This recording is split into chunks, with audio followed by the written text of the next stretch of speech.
Para magkaliwanagan, inimbitahan si Aldrin sa barangay. Sina Mika at Angel, isinama na rin ng mga social worker at ni Rona sa barangay. Nang makaharap ni Rona si Aldrin, dito na sumabog ang ilang araw na niyang kinikimkim na galit sa kanyang stepfather. Wala kang lahing ganyan. Wala kayong lahi, baka siya lang.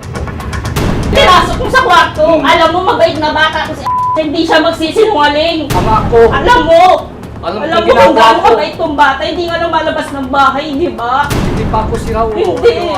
Ito ang may chat siya sa akin eh. Nagmamakaawa.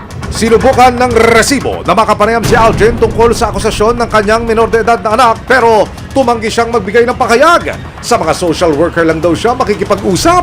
Siyempre, hindi pa naman natin ito napatunayan. Hindi sa din sinabi ng isang party, isang tao na may ganito nangyari, ayun, agad pa rin naman ang ano. Pero kasi tatay yung nagsasabi. Oo, kasi nakita ko kaming tatlo sa nakita ko doon. since mga dalaginding po yung inyong mga anak. May mga limitasyon talaga yung mga pakantong-kantong, ganon. Yung payakap-yakap, may mga limitasyon. Pero si Rona hindi binibili ang pagde-deny ni Aldrin, kaya si Rona inilabas ang mga resibo. Pwede ko po ba ang ipabasa sa inyo lahat ng chat sa akin?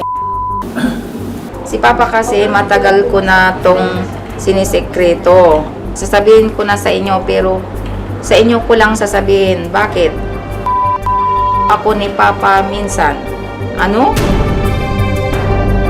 Huwag niyong sabihin kahit kanino Tapos, basta huwag niyong ipapulong sila. Di na ako papayag sa susunod. Mamaya na po, huwag niyo ipakulong si Papa Ayaw ko na po itong pag-usapan, nakakadiri. Dahil sa mga hindi birong paratang laban kay Aldrin at ang posibleng pang-aabuso niya sa kanyang anak na si Mika, maituturing na child at risk ang bata ayon sa mga social worker. Dahil dito, nagpasya ang CSWDO ng San Carlos City, Pangasinan na mananatili muna sa kustodiyan nila si Mika maging ang nakababatang kapatid niyang si Angel, pero si Rona umaapela. Tagal ba bago sila magpunta sa akin? Paspasan natin mo kung ano, kasi kailangan din naman namin yung i-assess muna kayo. Kaya konting days lang. Gusto raw niya kasing mapunta ang kustodiya ng mga kapatid sa kanya, pero paliwanag ng social worker, Kahit ang kukuha pa ay isang parent or third party na tinatawag natin na nasa legal aids, ang stand po kasi ng City Social Welfare and Development Office ay hindi po muna natin basta ibigay sa kumukuha po sa mga bata na kahit preference po ng isang bata na sumama doon sa taong yon, kailangan po nating masigurado ang safety po ng isang bata.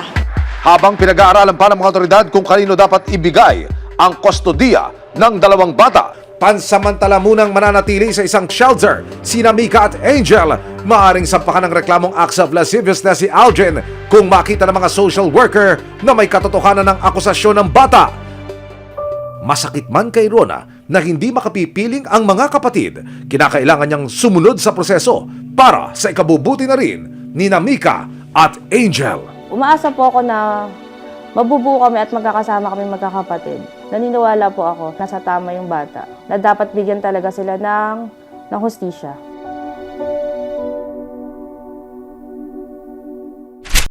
Maraming salamat sa panonood, mga kapuso. Para masundan ang mga reklamong nasolusyonan ng resibo, mag-subscribe lamang sa GMA Public Affairs YouTube channel